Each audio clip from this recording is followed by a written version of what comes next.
And now, it's time for Southern California's sports fishing voice.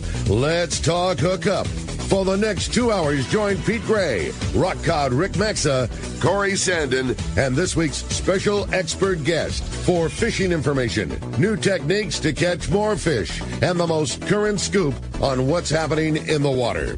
Let's Talk Hookup is sponsored in part by Ford, the official truck of Let's Talk Hookup, and Shimano Rods and Reels. Fish with the best. Shimano. Get ready for the fastest 2 hours on radio with the hosts of Let's Talk Hookup, Pete Gray, Rock Cod Rick Maxa, and Corey Sandin. Good morning, anglers, and welcome to Let's Talk Hookup. I'm Wayne Cotto along with Corey Sandin. We're in the world headquarters of Let's Talk Hookup right next to Fisherman's Landing in Point Loma. Pete and Ricky are out again on taking personal time, and the backups are running the show again. We have a real good show this morning. We have Brian Nguyen, cigar aficionado, and we're going to be talking fishing, bait, jigs, techniques, and a whole lot more. Stay tuned. This is Southern California's sport fishing voice. It's Let's Talk Hookup on the Let's Talk Hookup app, YouTube, and Facebook Live, and 97.3 The Fan.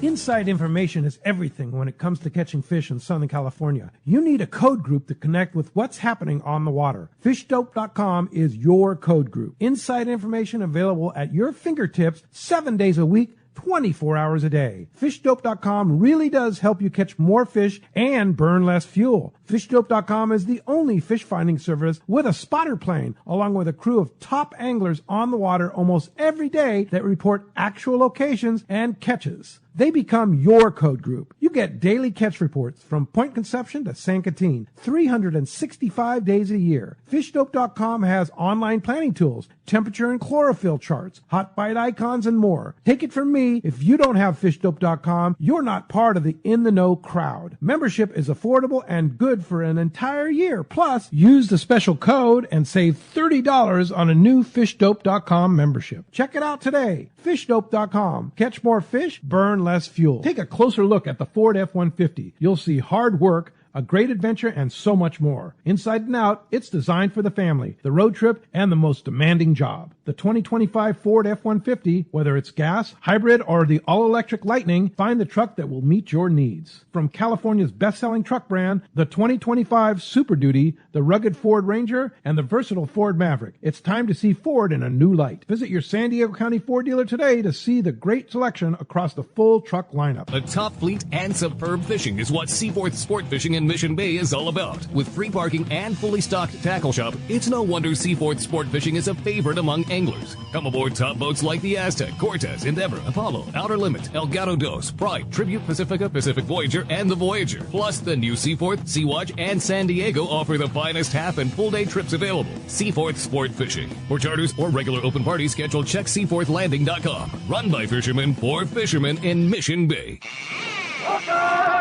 All right, welcome back to Let's Talk Hookup, and stoked to be in studio with Wayne, Wayne, captain seat, and Another day, buddy. Yeah, dude, it's so cool, and just being in here with Brian Nguyen. Good morning, Brian. Hey, good morning, guys.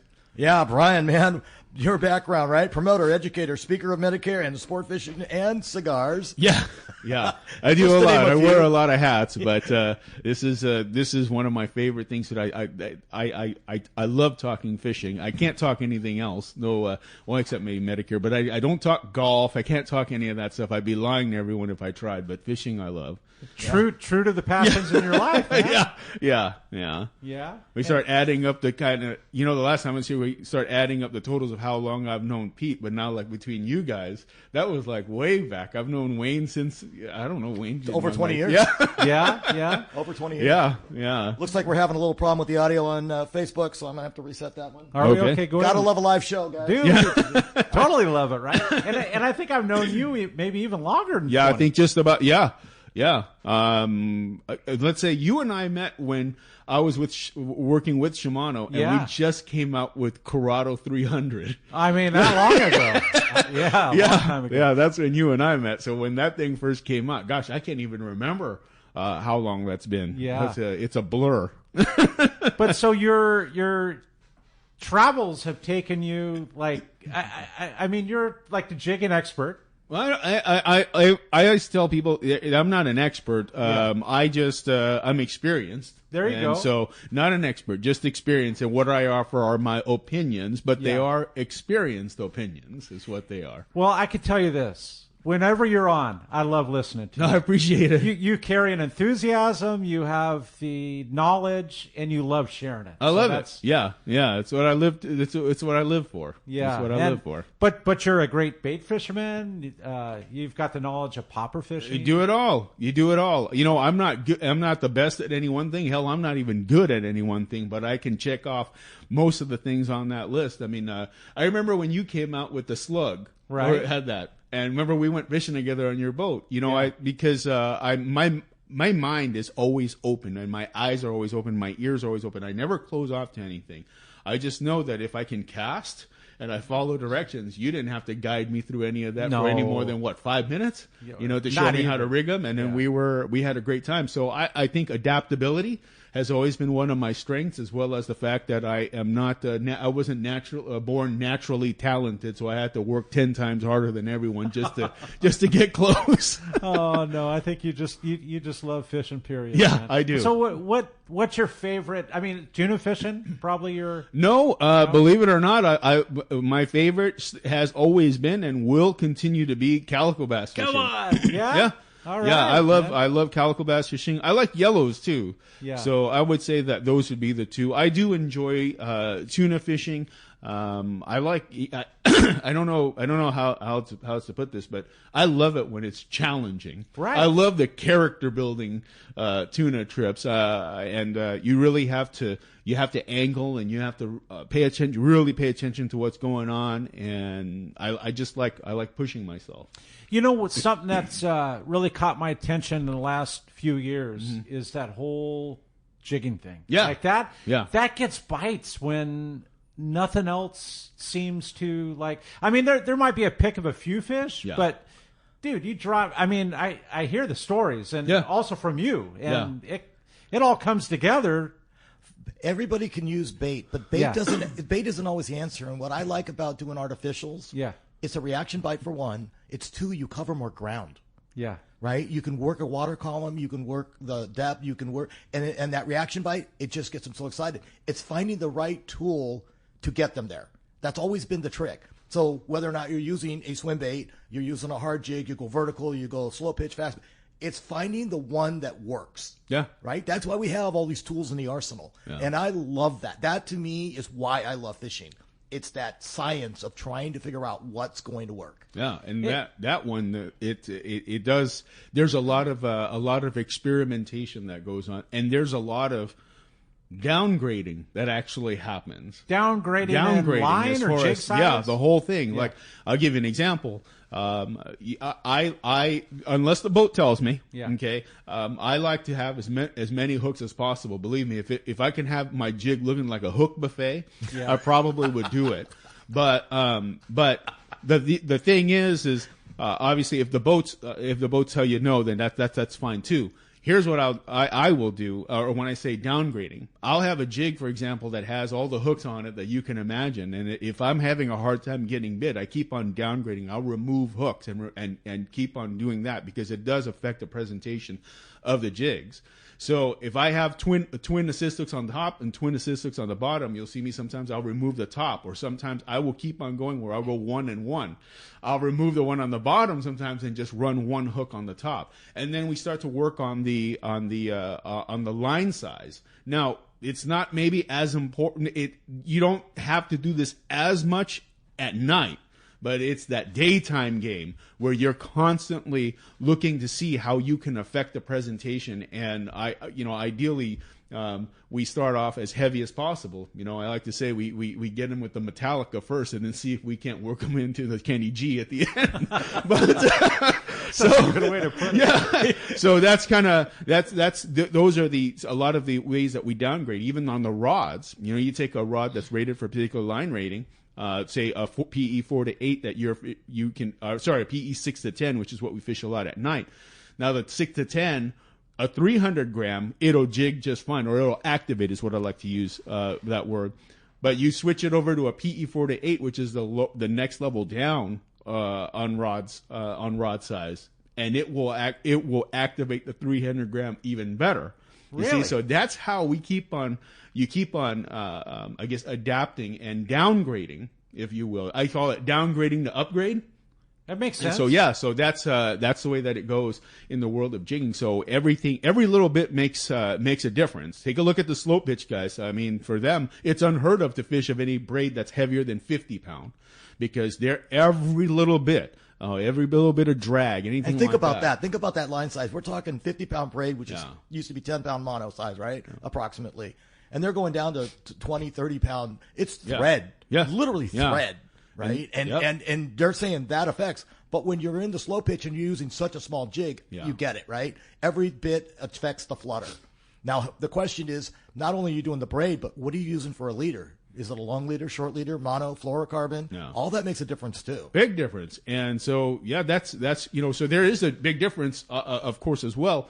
I get a lot of questions sometimes. Hey, Brian, what's a good slow pitch rig for bluefin tuna fishing at night? I says none, because we're not using slow pitch gear. Right. It is jigging gear. I guess by today's standards, we could call it the speed jigging gear or the heavier equipment. But slow pitch, when you take a look at what they're doing with that, you're all the 3 Bs it'll work for. And, but if you tie into a bluefin on it, maybe one of, say, 40 pounds or less, you probably be okay. And there are success stories out there of a guy going in there and catching 100 pounders on it. I wouldn't want to do it on the slow pitch. You heard yesterday at the tribute, right? Mike called it in. He's like, we're into this little schooly 20-pound fish, and everybody's pulled down to their 20, 25 pound. Yeah. Oh, there's a 40. Oop, there's a bigger one, and zing pow, right? Right, exactly. The question is, you roll up to the rail, and you're coming up to a school of fish. Yeah. You don't know what's on there. What do you grab? I tell people popper fishing in my seminar, popper fishing on sport boats. I said, the luxury of popper fishing is you get to choose what you cast to. I says, what's the worst part? They go, what? I says, what you actually can't decide what comes up and bites it. Yeah. So you can see a school of 40 pounders, and you're like, man, I've got them. And then out of nowhere, I had that happen on a 16 day on the Star one year. I thought we were thinking it was small fish. I think at that time we were prototyping the Shimano, the Torsa, when I was working with Shimano, the Torsa 40. And so I says, they're not very big. So I threw that out. And I saw the boil come up on the sardine. Yeah. I think we were outside of the buffer zone, or way outside of the buffer zone. And I got the splash on that thing was huge. Cannonball. And that was it. I got smoked. That's the first time ever that I got smoked on a reel. And you can say drag and do that, but I'm telling you right now, there was not even time to think about drags. When they double spool. Yeah, I was down in Clarion on a 14-day. Yeah. Brand spanking new when Penn came out with that 16 DSX, right? Yeah. And I had it, and we were under 100-pound fish, no problem. And everybody's like 30 wides, 50s, back then. And I dropped that 16 back, and it got picked up. Yeah. And I'm thinking, okay, no, that spool dumped. I had to call for a backup on a brand new 16 in the water. And, when you go back up on that, it's like, oh, man, now what? Because the backup back then were Penn Senators, right? Did you make sure, Wayne, on that fish, you pushed the lever up? Oh, it was. Sorry, guys, we've known each other for way too long. We're going to try to keep it calm here. Yeah. Try to keep it on the rails, right? Oh, too funny. Oh, man, yeah. That's the stories that could be told from the fishing, right? Yeah. Where you just make that mistake. The thing that I like is I like the artificial because I'm going to throw heavy first because I can work water column, right? I can get it up. If it's a surface spot, I can throw it and pull it across. But if it's not, I can let it sink out a little bit. It'll flutter down. The question is, nowadays we're using all the slow pitch and we're on the fast, and everything is twin assist hook. Yeah. When do you switch from the treble hook to the assist hooks, right? Yeah. But if you're pulling a jig, it's always going to be the treble. That's what I run. But when do you not? Why can't you have a treble on the bottom and assist on the top? Well, when the reason why I don't go out and tell anybody to, hey, just be like strictly speed jigging, bring nothing but those outfits. I think that one of the best ways to speak on that would be what we were talking about earlier, where we said, hey, sometimes there are going to be those nights and those days where you just have to get a bite. is what I like to say. And you're going to have to apply a little bit more finesse. The gear might look like it's finesse. You see the rods are real thin and the small reels. They're actually quite powerful for what they are. Absolutely. So as far as your question is concerned, well, when do we go with the treble? Well, why don't we use the treble? Well, here's the thing. When I fish, I prepare for when they're not going to bite well. You see, that way, even though if they do bite well, then lucky me, and they'll still eat whatever it is that I'm putting in front of their faces.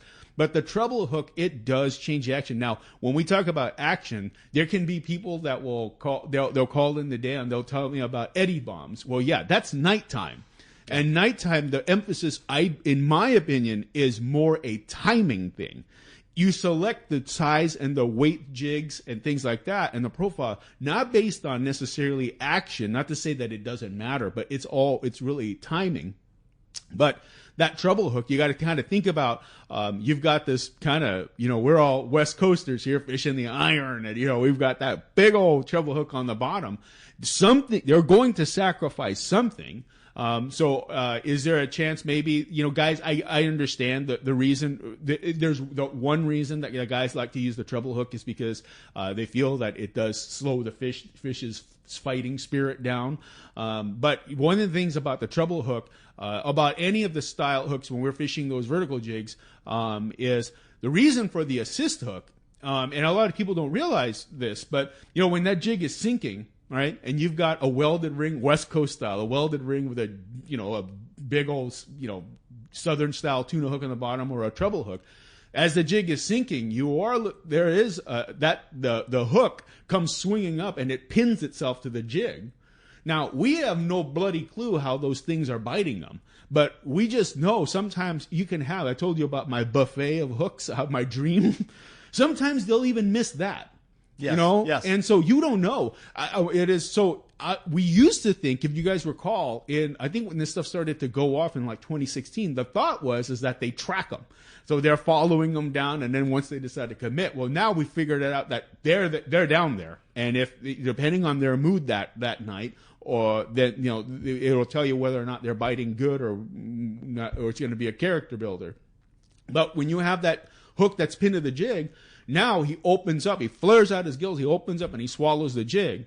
And hooks, in general, you hook them on the way out. Hence, when you get bit on a bait, turn the handle, right? And so if you've got the hook pinned to the jig, so what you're expecting, your hope is that as you wind up, it's going to unpin itself. Everything falls into place, right. hopefully. That's correct. Yeah. So there's that. Whereas on the assist hook with the Kevlar cord, I like to call that nature's swivel. It keeps the bar or the point of the hooks engaged a lot more. In any position, you're going to find that those barbs are engaged into that fish's mouth or wherever it is. But you have a higher probability of things lining up, as opposed to the big hooks on the bottom having to swing out and it's amazing to see a double assist top and bottom. Yeah. Where the one hook's in the mouth and the other's on the outside of the gill somewhere. Yeah. And it shocked the heck out of me because you would assume that swinging hook, a single hook, swinging on the outside would have a chance to get hooked up that way. The odds of it coming around and getting the barb in it seems so odd to me, right? But it's because I think when we're fighting the fish, they're shaking their head and they're ramming that jig against their head.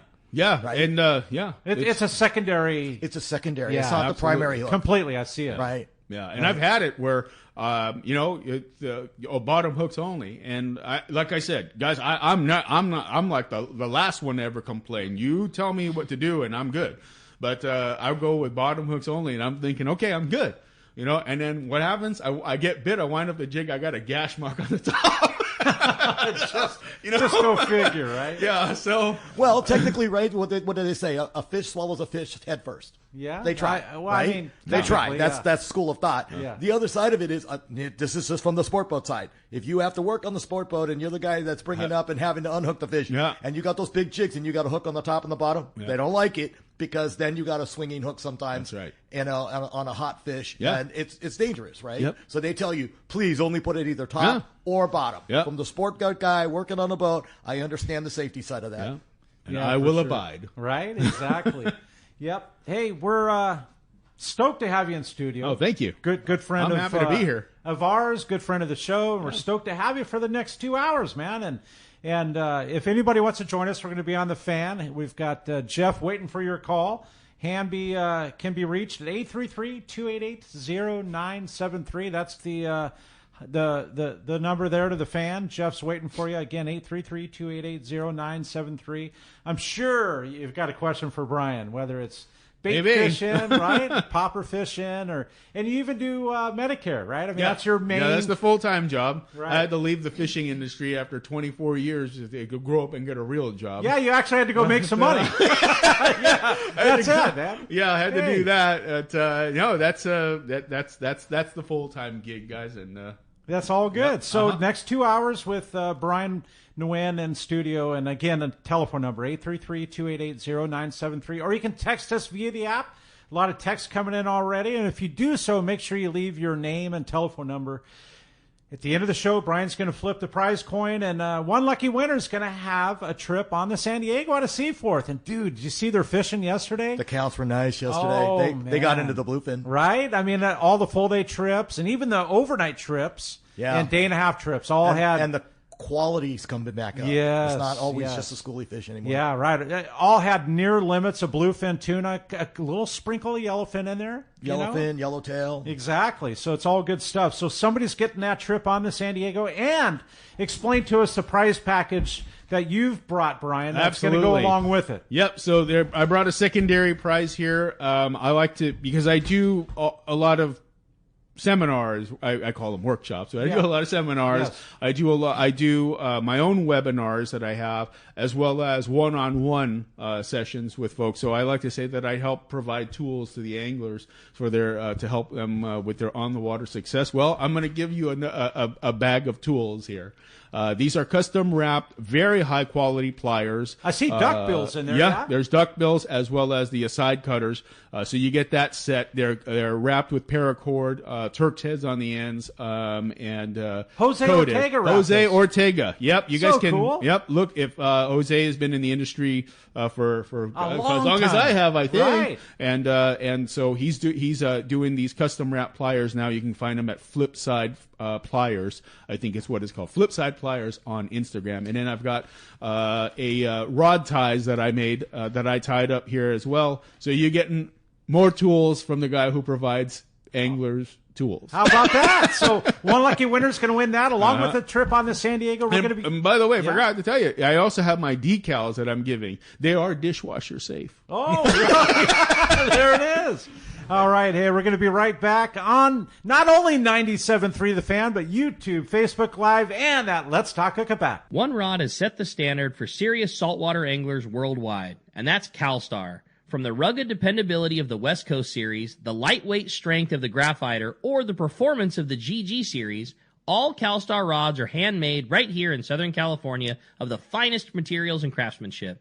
Check out the new CalStar models now available, as well as upgrades to the classic rods that you know and love. If you want your tackle to be state-of-the-art tools to get the job done right, it's CalStar at fine tackle dealers. For local or long-range fishing, we have you covered. Hi, this is Doug Kern from Fisherman's Landing Tackle, the saltwater tackle professionals. Being a part of the San Diego Sport Fishing Landing gives us a distinct advantage when it comes to getting you on the latest and hottest tackle for your trip. Our expert staff knows exactly what you need for your long-range or local trip, and we will not sell you something you don't need. We carry a huge inventory of the right tackle. So visit us at Fisherman's Landing Tackle at Fisherman's Landing in San Diego. Hi, this is Christy Wheeler with Dawson & Associates Insurance, your full-service agency specializing in boat insurance, including charter, commercial, and personal use boats, business insurance, and travel insurance. We work hard to get you the most coverage for the best prices and guarantee the lowest rates available on all the travel plans we offer. So give us a call today at Dawson & Associates Insurance at 619-460-5615 for a free quote today. Hello, this is Captain Mike Totter from Searcher Sport Fishing. Alongside my colleague, Chef Josh Evans, and our dedicated team, we invite you to join us aboard the Searcher. Our fishing trips range from 1.5 to 8 days, available May through November, and include charter options. We're committed to upholding a legacy of top-notch customer service, delicious food, and a friendly and talented crew. Book your fishing adventure online at searchersportfishing.com or call Rachel at 619-226-2403. That's searchersportfishing.com. We look forward to welcoming you aboard. Power your boat with Norsk Lithium,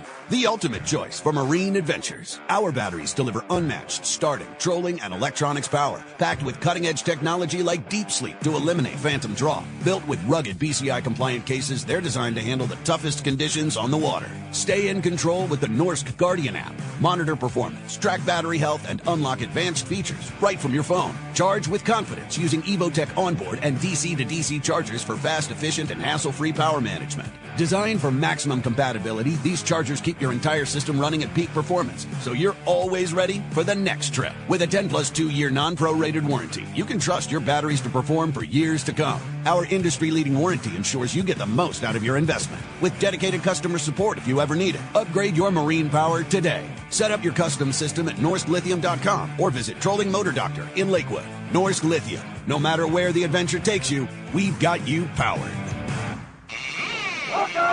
All right, welcome back to Let's Talk Hookup. And, man, having Brian Nguyen in studio and the cigar aficionado, right? There it is, man. And we're giving away a full-day trip on the San Diego with a prize pack that Brian's also brought in to one lucky caller or texter. And if you want to join us, the lines are completely full at the fan, but when somebody does drop off, 833-288-0973. And if you're sending a text via the app, make sure that you do leave your name and telephone number. For sure. If you don't put your name and phone number, you're not in for the drawing. Like Pete says, no prize for you. Right. Let's take a caller. Let's do that. How about Alex? Alex calling from San Carlos. Good morning, Alex. Hey, good morning, guys. Morning. First, I just want to thank Brian.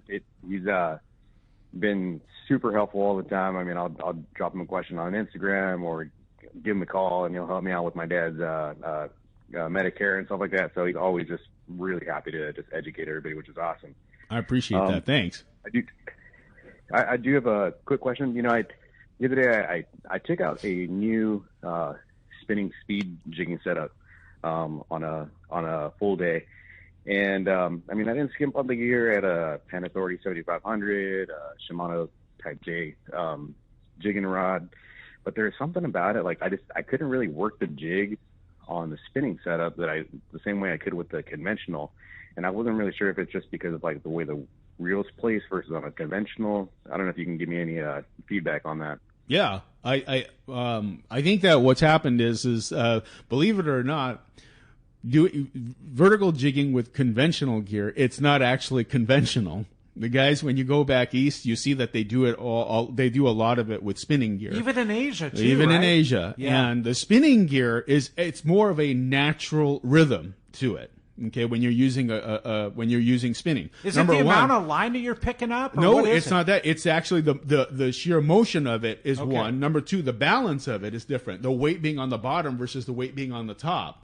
So with a conventional reel. So I think what's happened to a lot of our guys is to you, Alex, is you actually you jumped ahead of the class by starting with conventional gear, which is the oddball. And so when it comes to spinning gear, something that we're not quite used to, I find myself sometimes having to catch myself on the rail when I'm using a spinner. I go, oh wait, this is the way that it goes. So just what I would recommend is to slow down first and just start just to get the motion right, because it's a lift and a turn. It's a smooth, it's a flow to it. Whereas with a conventional gear, it's a stop and go. On spinning gear, it's a flow. Well, here's the first question. Are you using a right-handed conventional and a left-handed retrieve on the spinning? Yeah. But that's not everybody can go both hands. Yeah. That's why people switch the hands on the spinning to the right side, because you're training your arm to do certain motions, right? So if you are like a bass fisherman, a lot of us have switched to left-handed bass retrieve because you don't have to switch the hands. You're throwing with your right, you're spinning with your left, right? You're retrieving. So when you go to conventional and you're switching back the other way, that motion isn't necessarily the same. And so you don't feel comfortable when you're on spinning gear doing that. It's your arms are not trained that way. You might switch back to the right-handed retrieve on your spinning gear, and it might feel more comfortable to you, or vice versa. Go to a left-handed retrieve on your conventional and test that. Yeah. Just borrow one from somebody. To every problem, there is a solution. Yeah. Like for me personally, I can't fish a spinning reel with the handle on the right side. It feels very odd. No. But with that being said, I hope that answers your question, Alex. I would say just to slow down and get the nitty gritty of the actual jigging motion, and then you can start to work on speeding up. Because what you'll find, there is a reason why spinning is so popular, especially in the speed jigging realm. The motion itself, it's such a flow. And you can go super fast with a spinning gear, which is why, again, it's popular in Asia and every other part of most other parts of the U.S. But I think, correct me if I'm wrong, Brian, I think the whole thing in Asia and maybe the East Coast too, but Asia for sure, they're not catching 150 80 to 150 pound tuna. Like they're targeting fish under 20 pounds. Really, actually, they are the guys back in they're targeting jumbo back bluefin east with or that in thing. Asia. Yeah, back east. Back east. Okay. And and again, one of the classes, one of the live kind of one-on-one sessions that I offer is I call it the science and mechanics of efficient fish fighting, and we have there is a spinning element to it, and I teach folks how to fight bigger fish on spinning gear. But when the guys back east, are fishing on smaller boats, they're able to position a little differently than us on a stationary vessel, such as a sport boat. So we have a couple of challenges, but we can address those challenges if we understand what it is that is going on. So the fight has never been that much of an issue for me on spinning gear, because the thing to know that we have to understand about spinning gear is that on a conventional, you can turn the handle. You get bit on a wahoo or a yellowtail, right, on the surface area, or you just everybody's hooting and hollering. It's you just can second nature, right? You can turn the handle against drag. You can't do that on spinning gear. You actually have to. I say unload the rod tip, but you have to unload the pressure off of that reel in order to get a turn on the handle. So there is a science and a mechanic to it, and that's one of the things that I teach in my one-on-one workshops that I do for free, mind you, for free. Right. So how does somebody follow you like that? I mean, just very easy. They can go and follow me on Instagram, which is at the cigar aficionado, AFISHINADO, aficionado. Yeah. And as well, they can just go onto my website.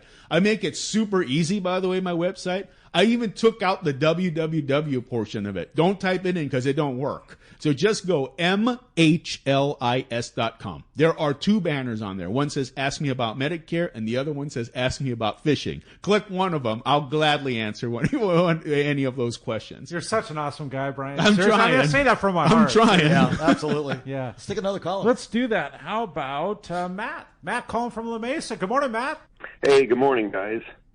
So I have a Therese rail rod, which I absolutely love. It's an awesome rod to use in the wintertime for cod fishing down at Colinet, and obviously bluefin at night up here. My question is, it's 7'2". How did you guys come to that conclusion that was the sweet spot for a rail rod? Because back in the day, we didn't really have rail rods, and the perfect size tuna rod used to be like 5.5, 6 feet long. Yeah, it's kind of interesting, right? I mean, so I think back in the day, like when we were all younger, right? In the younger day, it was not cool to put your rod on the rail. Like, nobody put it on the rail because of IGFA. Everybody wanted to get a world record, right? So you were all stand up, right? It was sin to put it on the rail. So short rods were the ticket because the one that was on the bend, and we were belting. Everybody put it in a belt, a harness, and all that kind of stuff to fight a fish. We've gone away from that. Nobody cares about that anymore. We put them on the rail. To put it on the rail, you need a longer rod, because what happens is when the fish goes under and makes the circle, you want to keep the line away from scraping on the boat. It just makes it more efficient with a 7 foot As well, though, there is something that I think that maybe a lot of people don't think about. The longer the rod, the more material you have in the rod. Therefore, look at the rods these days.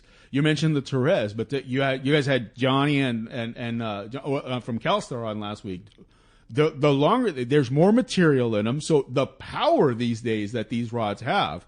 Versus, I still remember fishing 64, 65 double XHs as a rail rod with roller guides on them. So they're more powerful. They're lighter because of the technology. But when you have that much more material, you've got that much more working for you. So now when you're sometimes I've even seen like the rods are almost for some they're too powerful and they recoil so fast. People are getting burnt out just trying to keep up with the rod tip. Is just how amazing our technology is. But yeah, that's always been one of the things that has been in my head where I go, there's more material in them, so that means more of it is working for you when you're laying it on the laying it on the rail. So that's 7 foot. I don't know when it became standard. I think Seeker was probably one of the first ones with that 2x4, if I'm not mistaken.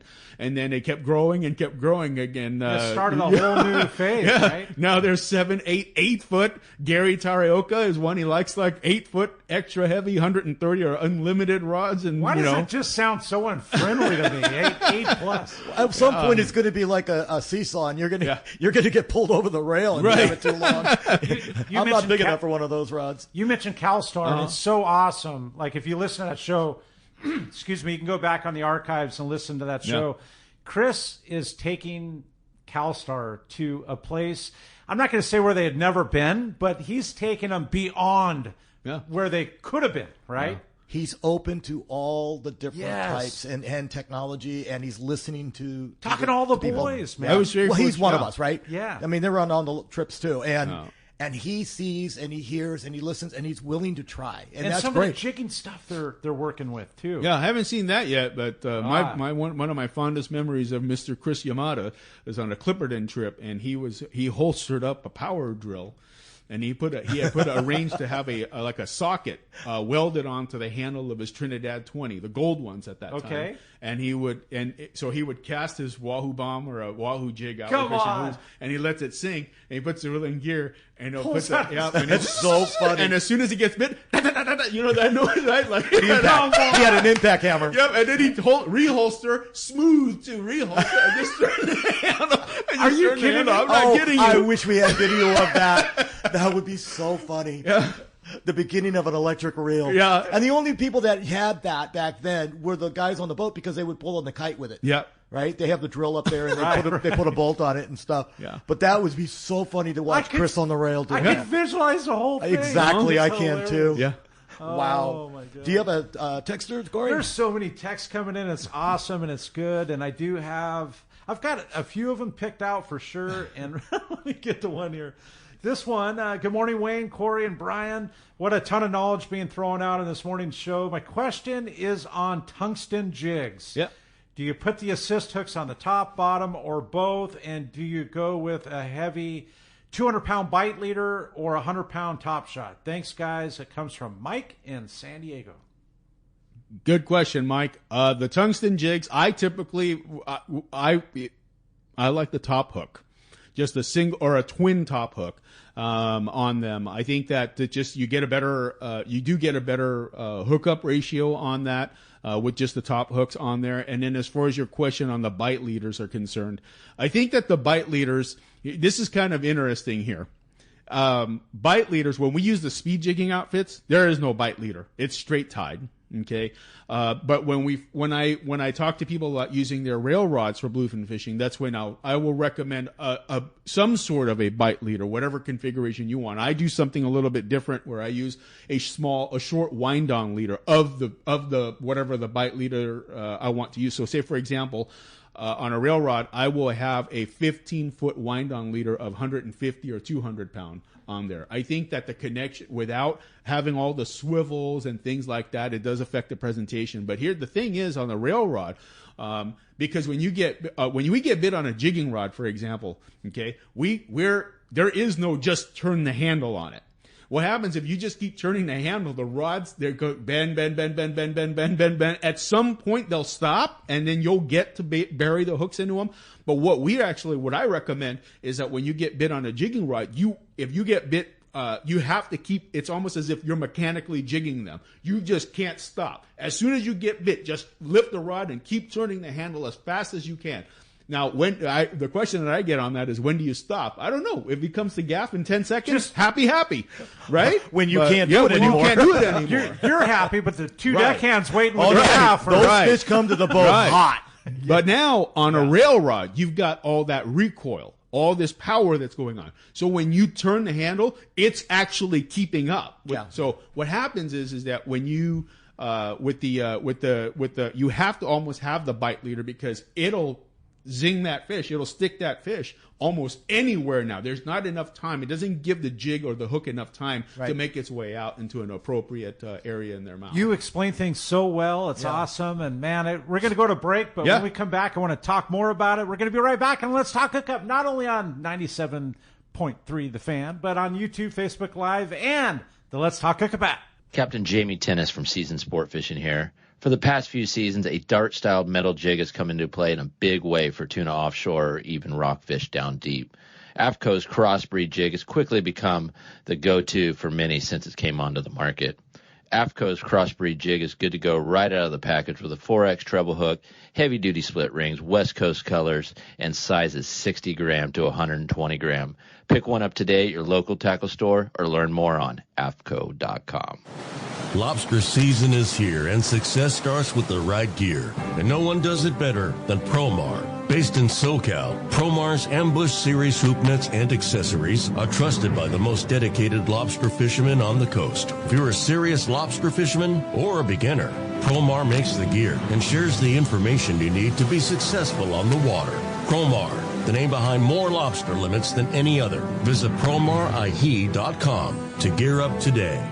Don't be the last one to get one, especially now. The new Brutus Pacific Pro from Ace Line Hauler. You can catch more lobster and pull deeper with the Ace Line Hauler, so you can get those bugs in the boat. Easy to store and low-power draw. The Ace Line Hauler is the highest quality and certainly the best on the market. Just ask a friend that has one. Get the new Brutus Pacific Pro by Ace Line Hauler today. Buy now at better fishing stores near you. The fish are biting and it's time to go. Hi, this is Ben, and you will see me at my dad's shop, Dana Landing in Mission Bay, or maybe in front of the shop on my kayak. It doesn't matter if you are out there on a kayak with me, on your boat, headed out on a sport boat. Dana Landing has everything you need. We call it the one-stop shop for a great day on the water, because it truly is. Food, bait, tackle, beverages, and more. Our tackle shop, headed by John, is certainly one of the best. For freshwater tackle, nothing beats East County Bait and Tackle. These guys have the best rods and reels and the hottest lures and live bait. Our newest shop is Lemon Grove Bait and Tackle, with a great stock of both fresh and saltwater tackle right in the heart of Lemon Grove. ECBT is at the end of the 67 freeway on Mapleview and Lakeside. Lemon Grove Bait and Tackle, 94 to Broadway in Lemon Grove, and Dana Landing is next to the Dana Lawn Tramp in Mission Bay. Check out DanaLanding.com for more details.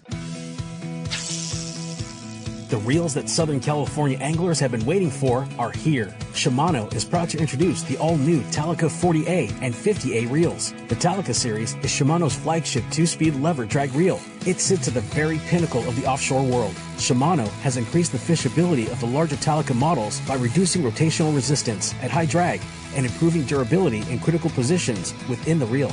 The all-new Talica 40A and 50A now boast Infinity Drive, which employs 2 drag washers housed on the side of the reel, allowing for an ultra-smooth, powerful drag system, while at the same time increasing winding power under a load by as much as 40%. The new Talica is built around a more compact, cold-forged machine aluminum one-piece frame. Plus, there's also a new higher high gear, built with a Southern California angler in mind. The new Talica 40 and 50A are available now at your local Shimano dealer.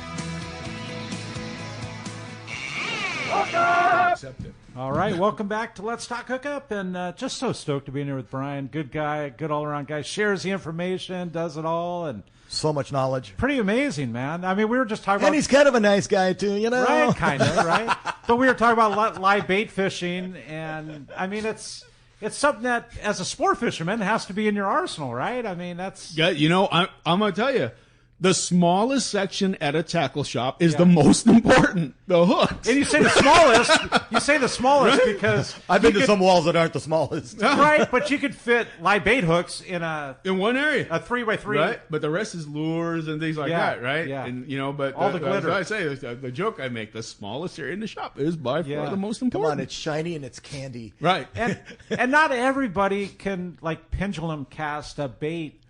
Proficiently. No, and you know, I did recently 3 Saturdays. I call it Casting Academy, the Cigar Aficionados Casting Academy, no charge. So all they had to do was come by 8:30 a.m. Sorry, where do you do this? I did this in San Gabriel Valley by my house. Okay. Yeah, so we did it. It was a 90-minute session where they would come, and I originally set out to do overhead casting, then underhand casting, and then the underhand snap cast. You remember the old school how we used to cast big 30s and stuff for sardines.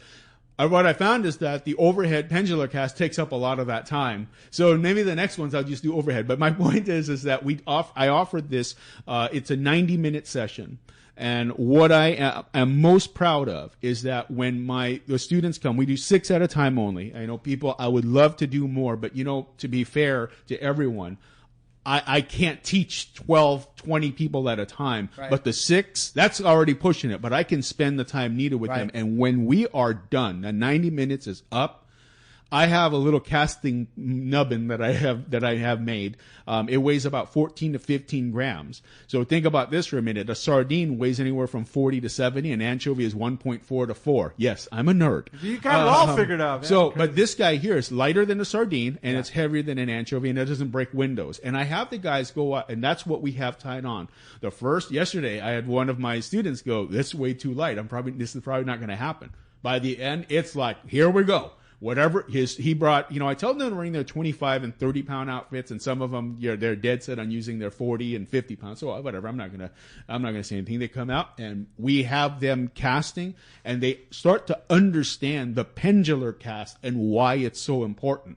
See, I actually show them an example. I have them stand quite a bit of ways, and I'll make a snap cast. Oh, yeah. And when the bait hits the ground, I said, not only can you hear it, right? Because they're going to, right? How many scales fell off? So that's why, yeah, exactly. So I said, now your bait. I says, given the bait situation that we had this year, I says, if it's already in bad shape, if you've glittered up the water with scales, you've made a mediocre bait even worse. So I show them then the pendular cast, and I have them listen with their ears to the ground and see how many times it bounces on the pavement. And they're shocked sometimes. As well, the pendular cast, think about it for a minute. When Tom Brady throws a foot-long pass, if that football starts to tumble in midair, we have a problem. A 50-yard pass all of a sudden turns into a 30-yard pass. So the pendular cast, what I teach them, or what I let them know, is you minimize the tumbling. And obviously, a sardine, for example, it's doing its thing out there. But by minimizing that tumbling, it enters the water. You maximize the distance. You maximize the forward trajectory that you've created as well. It enters the water nice and gentle. Less momentum and an easy entry just equates to a healthy bait. Yep. So here's a question. You can hook a bait through the nose. Yeah. You can collar hook. You can butt hook. You can, there's all the different technique. Do you change your cast based on how you're hooking your fish, your bait? I will change the amount of, as Frank would say, English that I will put on a cast. Yeah. I do not change the style of casting. And I will, on one stop, go at, when Captain Jim Hughes comes on here, you can ask him how much bait I go through on one stop. I have 5 methods that I like to hook my baits, and I will go through 5 baits until you find the one that works to get the result that I want. So I'm a notorious bait waster.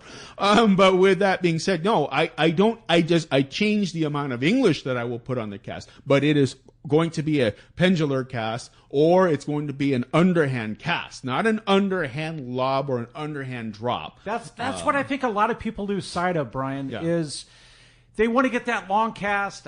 They want to get that long cast, but sometimes if you're not confident, just that underhand, get it 10 feet from the boat. Yes. Let the bait swim. Yeah. Is more important. Yeah. Right. Hey, I bet somebody on hold there knows a little bit about bait fishing. Right? Absolutely. Right? We got Brian Woolley from Dana Wharf Sport Fishing, and it's brought to us by Gamakatsu Hooks.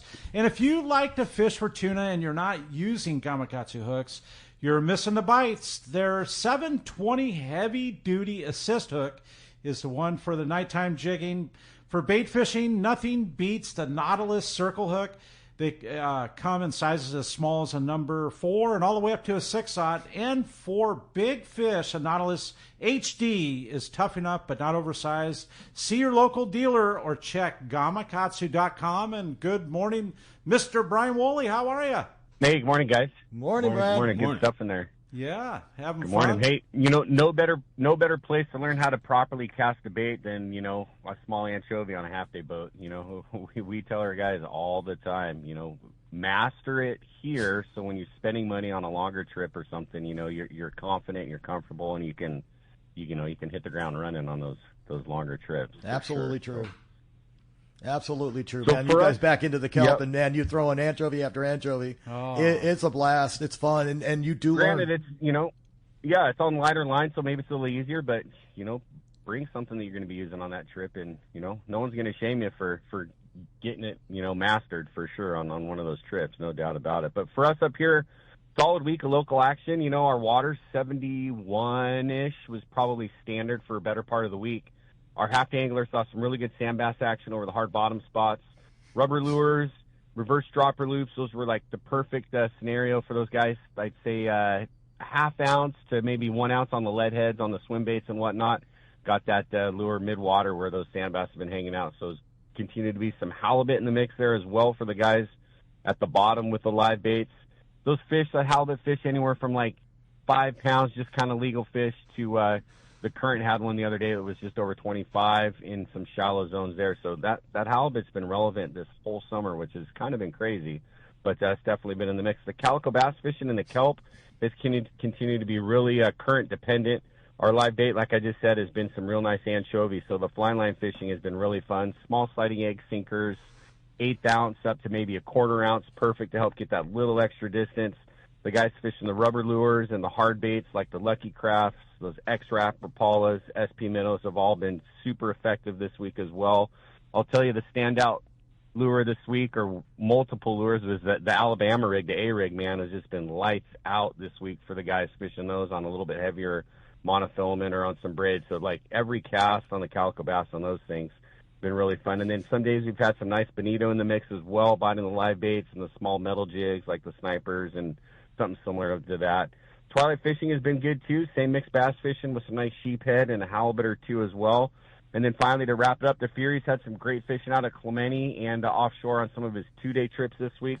At Clemente, some good yellowtail kind of starting to filter in again. That stuff, the stuff they caught this week, they had a decent hit on yesterday's overnight trip. They had 22 fish. That stuff kind of ranged from 8 to 20 pounds. Marcus texted me this morning, said they're seeing some more fish, a little bit better grade, 20 to 25, 30-pound fish on there, some of it on the live squid as well. And then the calico bass fishing at Clemente has been very good this week, also on that live bait, hard baits, surface iron, all that stuff, catching fish too. And then the anglers wanting to fish near the bottom, catching plenty of whitefish and sheephead on the cut squid and whatnot. And then the Fury on those 2-day trips, a little bit of bluefin in their counts too. Weather was a little bit of an issue for those guys this week on those 2-day trips, but still some bluefin in their counts to keep that relevant and kind of in play as well. So good mix across the board for our fleet this week. Looking forward to another good week here. You guys want to hop on a trip, give us a call. Our number here, 949-496-5794. Of course, you can hit us on the web as well at danawharf.com. Sounds like it's firing on all cylinders, Brian. What a great report. Right? You got to love it. Right now, that A-rig you just brought up. I know. You have this potential, and this has happened. You pull in that A-rig, and all of a sudden you get not only one fish, but how about this? Barracuda, bonita, and a calico on an A-rig. Yep. You want to talk about getting torn up. Wayne's trying to add some dynamic to it. Yeah.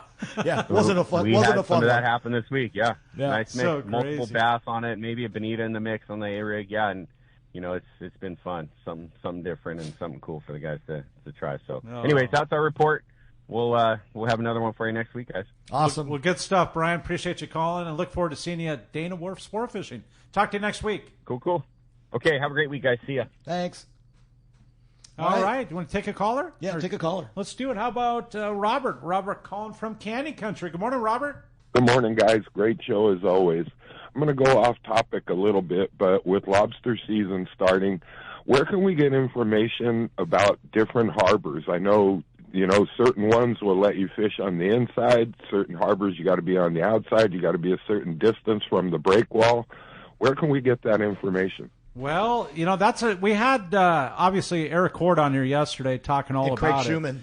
And I think every harbor, like you said, it's a little bit different. Like we know San Diego Bay a little bit better than we know Dana Point, but really, Robert, the whole thing with that is to stay out of the navigation lanes. That's number one, and just steer clear of where boats are going to be navigating. And you should be fine, and if you're not, they're going to let you know. I think, now I'm not sure of this one, but I think the app Fish Legal can help you with that. I'm not 100%, but that one is, as far as I know, very good about telling us where we can fish, what's available, and all of that. And then, unfortunately, the department is building their app. It's just not ready yet. Right. And boy, the best thing is talk to the people that fish the area. They know. Yeah, that's true. There's people that specifically fish the different harbors, and just talk to them. Talk to them at the ramp. They'll tell you. Do you they lobster know. fish at all, Brian? I don't. I lobster eat, though. Yeah, right, exactly. I think we all could do that one, right? Exactly. Perfect. Thanks for the call, Robert. Yeah, thank you, Robert. And it's just such a neat resource that we have, right? Yeah. And having him on the show yesterday was man, pretty cool. If you did not listen to that show yesterday, it was speed talking about so many different topics. So much going on. I mean, it just was, and we tried as best as possible to take as many calls and texts and get it all in there. We could have gone on for 6 hours. Craig Schumann, did you listen to yesterday's? Craig Schumann, the state biologist, I mean, so much information and so well spoken. Yeah. Right? I know, and that's just like today's show, having Brian and having a good time. And we've got a whole nother hour ahead of us, and we're going to be on 97.3 The Fan, YouTube, Facebook Live. We're going to be talking more cigar aficionado when we return on the Let's Talk About and 97.3 The Fan. Hey, this is Captain Benny Florentino, owner-operator of Coastal Charters. Just want to announce that I'll be running the Camus 26 hybrid boat from West Coast Marine in Costa Mesa. Hybrid being a center console with bay boat features. The boat features a Michael Peters stepped hull that'll give both myself and my guests a comfortable, dry ride. West Coast Marine in Costa Mesa will be carrying the 26 hybrid, 28 hybrid, and also a 34 cat. Heck, they even have some great-looking bass boats. But if you have any other questions, feel free to call Nick Kelly or Kyle Mesa at West Coast Marine in Costa Mesa, and we'll see you on the water. Take it from Captain Benny Florentino. West Coast Marine in Costa Mesa is your source for Camus boats, as well as Parker boats, Yamaha outboards, and now Mercury outboards. Sales and service, the finest you can find. Go see Nick and the guys at West Coast Marine on Newport Boulevard in Costa Mesa, or check westcoastmarine.com. 3 kayaks, 6 surfboards, 10 rods, and 1 truck bound for Baja. That's where my brother and I's most recent quest into the Baja Peninsula began, in search of waves, fish, and fun. We are able to transport all the kayaks, rods, and boards without straps due to the easy transportation of the Hobie iTrack inflatable kayaks. We brought a tandem and 2 singles, the I-9 and 11, and they were totally enough to get all 6 of the boys onto some of the best halibut and grouper fishing of their lives. Now, you might be thinking, 3 kayaks? I thought a tandem and 2 singles would only be able to fit 4 people. Well, a simple lawn chair on the back of the kayak was enough to turn the 2 single kayaks into tandems. Catching upwards of 100 fish a day in the mangroves, ranging from 15-pound grouper to tons of legal halibut, we had our fill and headed back to the States. Check out the full video of this trip on our YouTube channel, Fastlane SC, or come by our shop in Mission Bay and check out a Hobie inflatable kayak. See you soon. Anyone that's been to the Eastcape knows Smokey's Curing Company Cantina, the best food and drink in Los Barriles, and a fun place to hang out and watch your favorite sporting event. If you're lucky, you probably had Smokey's process your fish to take home. Their quality and service is top-notch. You'll see me at Smokey's Cantina hanging out with the owner Chris and my buddies when fishing in the Eastcape. And we always send our fish to be processed at Smokey's too. Now Chris has added one of the finest boats in the Eastcape available for you to charter for a day or more of fishing. Vaquera. It's an immaculate 35 Cabo with a seakeeper and Captain Diego Romero, one of Baja's best. If you're looking for a great charter boat when fishing at Palmas, Playa, or other resorts, Vaquera, booked at BajaSmokies.com, should be your choice. So, when you're headed to the Eastcape, be sure to stop by Smokey's Curing Company Cantina. Send your fish to be processed there and fish aboard the 35 Cabo Vaquera. Check BajaSmokies.com for more details.